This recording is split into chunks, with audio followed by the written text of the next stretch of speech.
Voy a leer el texto en primera persona singular. Él lo escribe en segunda persona plural. Yo voy a leerlo en segunda persona singular.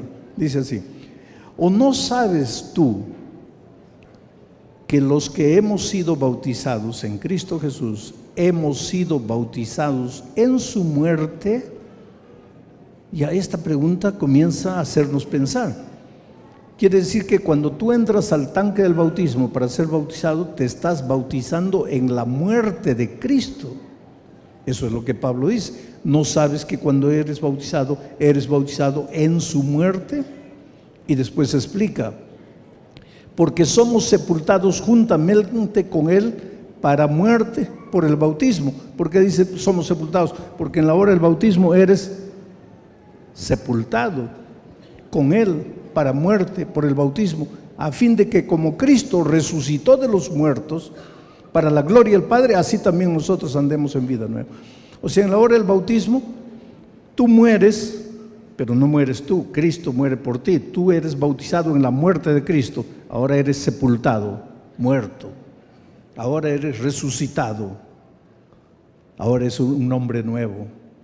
Lo que pasó, pasó, porque lo que hizo el hombre viejo fue enterrado cuando el hombre viejo murió y fue sepultado. Es también por eso que el bautismo tiene que ser por inmersión, porque con un poquito de agua encima de la cabeza no estás cumpliendo el símbolo de la muerte, el sepultamiento y la resurrección de Cristo. Esto es bíblico, es el apóstol Pablo que está diciendo eso. Pero ahora te voy a explicar qué quiere decir que somos bautizados en la muerte de Cristo.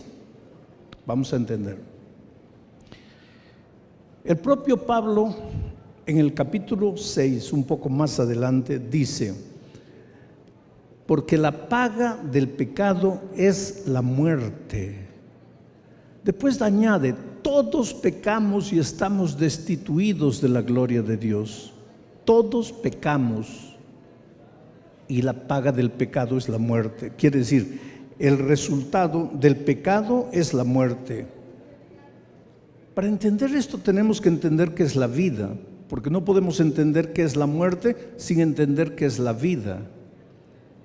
Y la vida no es un concepto, la vida no es un periodo de tiempo que tu corazón late, que tu pulmón respira. La vida es una persona. Jesucristo dijo: yo soy el camino, la verdad y la vida.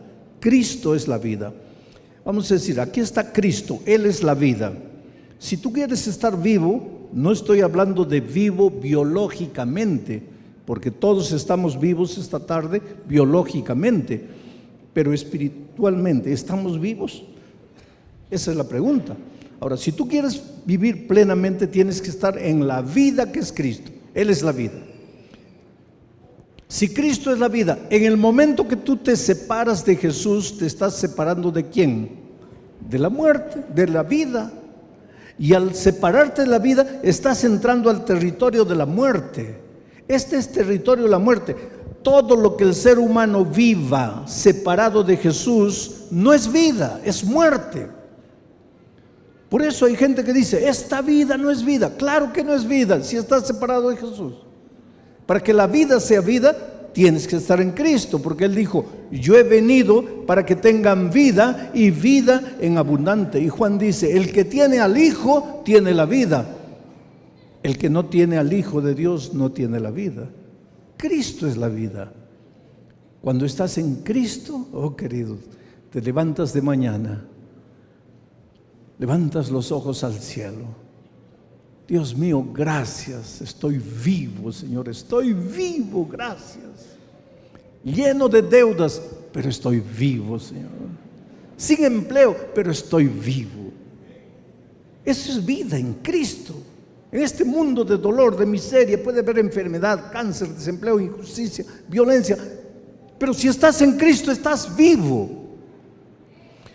Ahora, el que está aquí, lejos de la vida que es Cristo, ese se despierta de mañana: ay, qué miseria, otro día más para vivir. Pues es otra actitud. Este está lejos de la vida, este está en el territorio de la muerte. Este territorio es terrible, porque no es que te separas de Jesús, mueres, no. Entras al territorio de la muerte. Es un largo camino de condenación que vas muriendo, muriendo en el gerundio, muriendo, muriendo, muriendo, muriendo. Cada día, cada año, cada vez más muriendo, muriendo. Muere tu matrimonio, muere tu vida financiera, mueren tus valores, mueren tus principios, mueren las ganas de vivir. Llega un momento en que te preguntas, ¿para qué vivo? ¿Para qué estoy aquí? Vas a morir un día definitiva y eternamente, pero hasta que llegue el día de la muerte eterna, vas a caminar el camino de condenación, vas a transitar el camino de la muerte, donde el diablo te va matando lentamente, lentamente, lentamente. Ahora, el diablo también te puede dar, no te puede quitar nada. Tú te separas de Cristo, Él te puede dar dinero, fama, poder, mansiones, lo que tú quieras. El diablo tiene todo, Él te puede dar. Te puede quitar todo o te puede dar todo. Pero todo lo que te dé no te sirve de nada. ¿Sabes por qué? Porque no te puede dar paz. ¿Cómo te va a dar paz si el pobrecito no tiene paz? ¿Y de qué te sirve el dinero sin paz? El poder sin paz, la fama sin paz. Yo conocí a uno de los hombres más ricos del Brasil. Me senté frente a frente con él. Quería conocerlo, un hombre famoso. Él me llamó, quería conversar conmigo, porque su secretaria era miembro de nuestra iglesia, y en una Navidad le regaló un libro mío, y ahora él leyó el libro, quería conocerme. Y él me dijo, usted sabe que yo tengo todo el dinero del mundo, sí. Yo puedo comprar lo que quiera, yo sé. Yo puedo ir a donde quiera, yo no necesito comprar un billete de avión, un boleto de avión. Yo llamo mi propio avión con mi propio piloto para que me lleve a donde quiera. Y yo pensaba en mi corazón, ¿pero qué quiere este hombre? Y después se puso triste, me dice, pero pastor, cuando llega la noche no puedo dormir. Siento como que si hubiera hecho algo malo, como si le hubiera quitado algo a alguien, y yo no le quito nada a nadie. Yo no soy malo, pastor, yo soy un hombre bueno. ¿Por qué me siento así, culpable? ¿Por qué? Dígame por qué, dígame qué me falta. Solo le pido dos cosas. Y yo le digo, pero usted sabe que yo soy pastor. Y él como que se molestó y me dice, sí. Y los pastores solo pueden hablar de Jesús, Jesús, Jesús, ¿no pueden hablar de otra cosa? Le dije, sí, yo le puedo hablar de fútbol, le puedo hablar de geografía, de historia, de la bolsa de valores, de la cotación del dólar, de lo que usted quiera. Pero usted me ha preguntado qué me falta. Fútbol no le falta, historia no le falta, dinero no le falta, acciones en las bolsas de valores no le falta. Lo que le falta es Cristo. Pero ¿qué? Usted me dice, no me hables de Jesús. Es que ese es el hombre moderno. Tiene dinero, tiene fama, tiene todo, pero no tiene paz. Es que en este territorio, lejos de la vida para que tenga significado, sentido, solo aquí. Cuando te separas de Él, ya entraste al territorio de la muerte, ya entraste al territorio de la muerte. La vida no tiene sentido, pierdes todo, o puedes tener todo, pero igual no tiene sentido. Ahora yo te hago una pregunta. ¿Habría solución para ti que estás aquí? ¿Sí o no? ¿Cuál sería la lógica solución? Regresar. Y eso es lo que esta semana hemos estado hablando, la invitación de Jesús, venid a mí, venid a mí, venid a mí. Bueno, tú das media vuelta, llegas a la conclusión, no vale vivir esta vida, voy a volver a Jesús, vuelves. Pero cuando estás volviendo, ahí aparece el diablo. ¿Tú sabías que el diablo conoce bien la Biblia? El otro día alguien me preguntó, pastor, ¿el diablo es ateo? No. ¿Quién te ha dicho que el diablo es ateo? El diablo cree. Santiago dice eso en la palabra de Dios. Dice, tú crees, haces bien.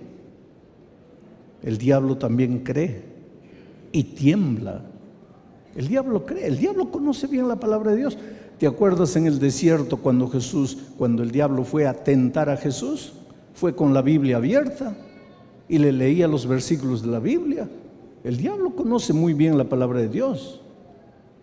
Y el diablo conoce ese versículo de Romanos que dice, porque la paga del pecado es la muerte.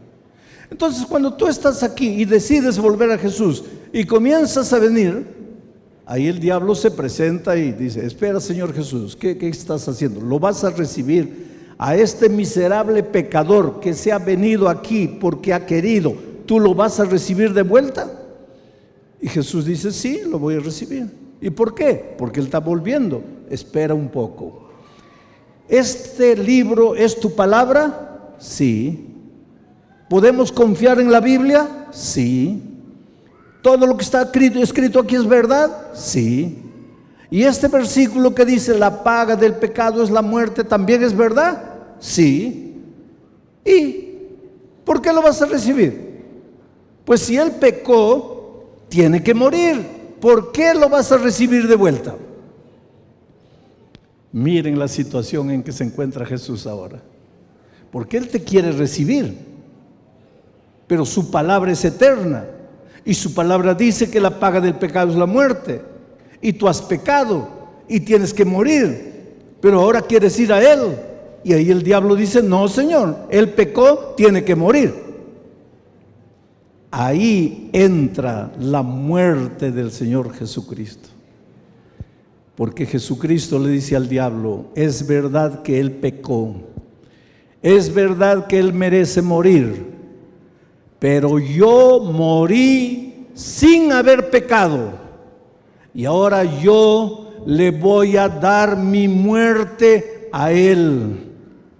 La paga del pecado es la muerte. Él pecó, Él va a pagar, pero con mi muerte, porque yo le regalo a Él mi muerte para que pague su deuda. ¿Está todo arreglado? ¿Lindo? ¿Maravilloso? ¿Gloria a Dios por eso? No, hermanos. Ahí está el asunto. Ahí está el asunto. Ahora vas a entender. ¿No sabes que cuando te bautizas en Cristo Jesús, eres bautizado en la muerte de Cristo? ¿Qué quiere decir eso? Que para que la muerte de Cristo te sirva a ti, tú tienes que bautizarte. Porque cuando te bautizas, te estás bautizando en la muerte de Cristo. O sea, tú pecaste. Solo tienes dos opciones: ¿mueres tú o muere Cristo? Yo quiero que Cristo muera por mí. Perfecto. Entonces vas a morir la muerte de Cristo en el agua.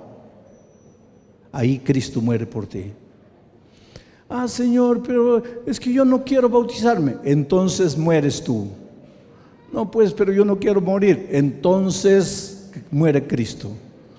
No, pero es que no estoy preparado. Entonces mueres tú.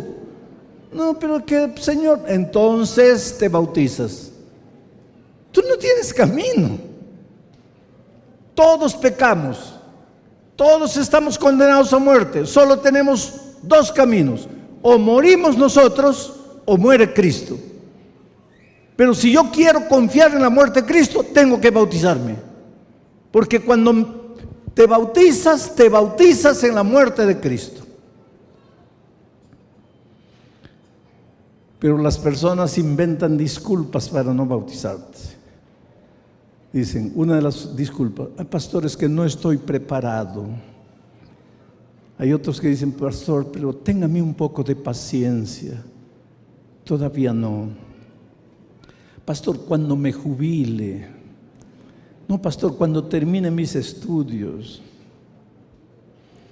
No, pastor, cuando llegue mi mamá que está en Ecuador, cuando ella vuelva aquí, ahí me bautizo. Y algunos dicen otra cosa: pastor, yo quisiera bautizarme, Pero en la iglesia hay criticones, hay gente que no vive lo que predica. Para ser así no quiero bautizarme. Para que entiendas esto te voy a contar, te voy a hacer una ilustración. Vamos a decir que tú estás en el mar, te estás ahogando. Ya nadaste, ya luchaste para salir. Simplemente no puedes. Ya estás rojo, ya morado. Ya tragaste agua. Ya no tienes más, ya te estás muriendo, ahogando. Y cuando ya estás para hundirte, aparezco yo en un helicóptero y te arrojo una cuerda y te digo, agárrate. Te digo, agárrate, agárrate. La cuerda está ahí y tú me miras desde abajo. Ay, pastor, téngame paciencia. Ay, pastor, todavía no estoy preparado. Querido, ¿qué te vas a preparar? O te agarras o mueres. No hay tiempo para pensar. Ay, pastor, yo quisiera agarrarme la cuerda, pero estoy viendo ahí en el helicóptero un criticón, un hipócrita. ¿A ti qué te importa, querido? Ese asunto es salvarte. El bautismo es la cuerda de salvación que el Señor Jesús te entrega. Agárrate. No inventes argumentos, no inventes disculpas, entrégate. Esto es bíblico, el Espíritu de Dios lo dice así.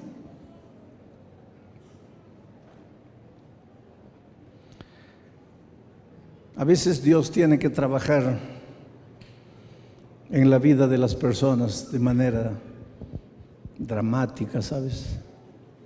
Yo una vez fui invitado a una casa por una señora cristiana que me dijo así: pastor, mi esposo no es creyente, mi esposo no quiere saber nada de la iglesia, pero él quiere que usted vaya a cenar con nosotros a la casa. El pastor me dice: pastor, si el esposo lo ha invitado, vaya, porque pobre hermana, esa hermana sufre, ese hombre es incrédulo, no quiere saber nada con él. Vaya. Fui. No era verdad, el esposo nunca me invitó. El esposo ni sabía que yo iba. Ella preparó la cena con la esperanza de que alguna palabra que yo dijera pudiese tocar el corazón del hombre. El hombre, cuando entró y me vio, se sintió mal. Cuando se enteró que era pastor, se sintió mal. Estaba mal. Se sentó a la mesa, tal vez por respeto, por cortesía, pero no había ambiente para hablar de nada ahí. Pero en la mitad de la cena ella me pisca el ojo, me guiña el ojo. Pero lo que me quería decir es: pastor, ya empiece a hablar. Pero no había clima, no había ambiente para hablar.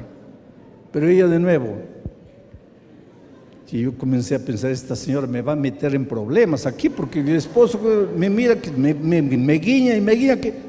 Y antes que me metiera en más problemas, pues tuve que hablar, porque cuando no había ambiente, cuando ese hombre, y cuando empecé a hablar de Jesús, él se levantó y me dijo: mire, señor, yo lo invité, yo no lo invité a mi casa, usted vino, está bien, yo me senté a la mesa con usted, pero yo no le di a usted derecho de hablarme nada. Usted tiene sus convicciones, yo las respeto, respete las mías.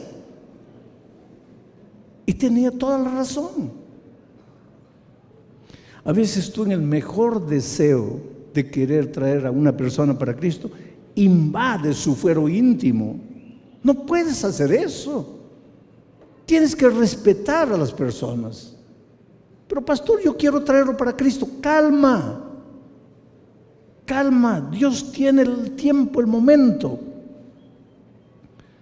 Oye, imagínense qué almuerzo aquel. Qué situación desagradable. Yo salí de ahí.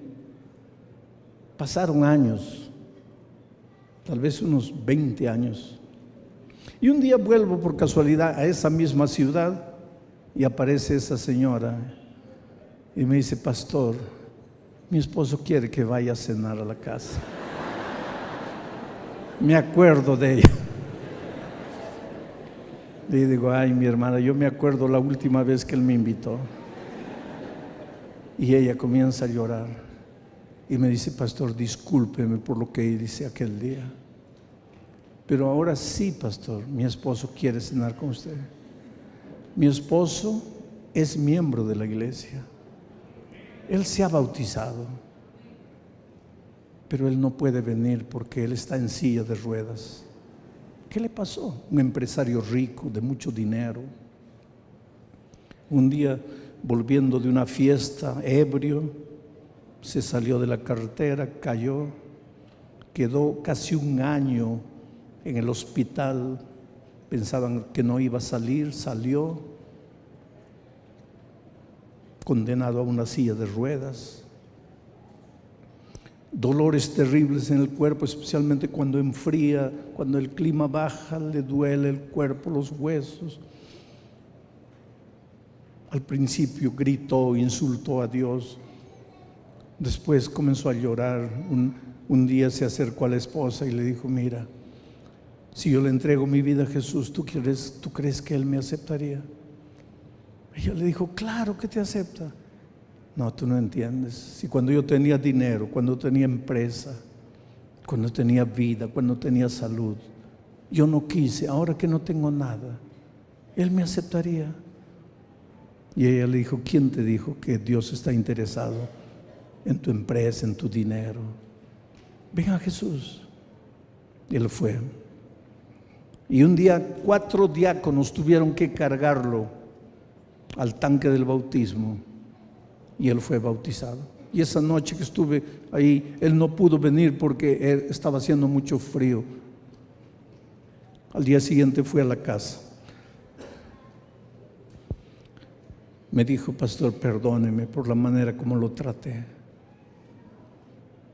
No conocía a Jesús, no conocía la palabra.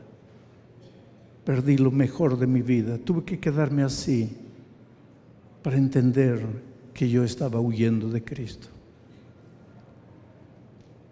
Hermanos, un día él podría haber entrado con sus propios pies al tanque del bautismo, no quiso. No voy a decir que Dios provocó, Dios no provoca nada que te hace sufrir, pero Dios permite que la vida a veces te coloque una armadilla por ahí, la vida. Él vino al bautismo cargado por otros. Por eso la palabra de Dios dice, hoy es el día de buena nueva. Hoy es el día de salvación. Todos hemos pecado. Nuestra única salida es Cristo. Pero es el bautismo. Porque cuando te mueres, te bautizas en la muerte de Cristo. Y cuando resucitas, resucitas con Cristo para una vida victoriosa. Tus pecados te fueron perdonados. ¿Te acuerdas que la otra noche te conté la historia de un guerrillero que una noche en el Estadio Nacional de Lima me dijo, ¿qué hago con mi vida? Mis manos están manchadas de sangre, he matado tanta gente. Le dije, bautízate en el nombre del Señor Jesucristo. Y ese hombre un día entró al tanque del bautismo. Y cuando entró al tanque del bautismo, el guerrillero malo, cruel, despiadado, que había matado tanta gente, murió. Pero no murió su muerte, murió la muerte de Cristo. ¿Había pecado? Sí. ¿Merecía la muerte? Sí. Pero no murió su muerte, murió la muerte de Cristo. Y cuando resucitó, resucitó para una vida nueva. ¿Y cómo son las cosas? ¿Tú crees que porque te bautizas tu deuda con la justicia terrena está salva? No. El bautismo no te libera de la culpabilidad que la sociedad te impone. Él tenía que entregarse. Y eso es lo que hizo. Se entregó. Estaba preso cuando en aquel tiempo el presidente Fujimori emitió un decreto de amnistía para todo aquel que confesaba Y él se presentó, confesó todo lo que había hecho, fue liberado. Hoy día anda libre por las calles, perdonado, transformado. Yo estaba en Paraguay una vez, había un hermano moreno alto que me seguía para todos lados. Le digo, oye, tú pareces mi sombra, no me dejas tranquilo. Él me dice, pastor, mi apodo es Sombra, yo soy guardaescoltas y he aceptado venir a cuidarlo, a protegerlo. Le digo, cuéntame tu historia, ¿cómo te convertiste? La historia de su conversión. Dice, pastor, yo era cazador de bandidos. Yo agarraba bandidos, los golpeaba, y un día entré a la casa de un hombre que había entrado a una casa, había violado a la esposa, había matado al esposo. Entré y lo agarré con todo, pastor. Y ahí estaba una Biblia. Y yo dije, este miserable, ¿cómo tiene Biblia aquí? Agarré la Biblia con todo cuidado. Yo nunca había tocado una Biblia, pero sabía que la Biblia era la palabra de Dios. Entonces la agarré con mucho cuidado, la llevé a mi casa y la guardé ahí. Pero pastor, de repente yo comencé a enloquecer, porque en las noches tenía pesadillas de las cosas grotescas que yo hacía en nombre de la justicia. Yo nunca le hice mal a un hombre bueno, sino a bandidos. Pero así mismo yo de noche no podía dormir y me espantaba y no sabía qué hacer. Y mi esposa se despertaba porque yo despertaba gritando. Y un día mi esposa me dice, ya no sé qué hacer contigo, me despiertas ahí gritando a medianoche. Y él le dice, pero que no puedo dormir, veo fantasmas. Y la esposa le dice, pues ¿y para qué tienes la Biblia? Lee la Biblia. Y él tenía la Biblia, el bandido fue, agarró la Biblia y comenzó a leer. Su vida fue transformada por Jesús, se bautizó. Y cuando entró al tanque del bautismo, su vida pasada acabó. El que salió era un hombre transformado por Jesús. Así es la vida, queridos. Por eso esta tarde yo te quiero hacer una invitación. Durante la semana he hecho muchas invitaciones, muchos de ustedes se han levantado, han venido aquí. Pero yo en la invitación decía, si aceptas a Jesús como tu Salvador, ven. Y muchos de ustedes se levantaron y vinieron aceptando a Jesús como su Salvador. Pero esta tarde les voy a pedir que ustedes den un paso más adelante. No les voy a pedir solo que acepten a Cristo como su Salvador, sino que les voy a hacer una pregunta. ¿Quisieras tú seguir estudiando la Biblia y prepararte para ser bautizado un día en el nombre del Padre, del Hijo, del Espíritu Santo? ¿Quisieras tú un día morir la muerte de Cristo para que tu vida pasada sea olvidada para siempre? Si quieres hacer eso, ¿sabes lo que te voy a pedir? Y esta invitación es para todos los que se han levantado los otros días. Quiero que te levantes y vengas aquí diciéndole al Señor Jesús, yo quiero prepararme para un día morir la muerte de Cristo, ser bautizado.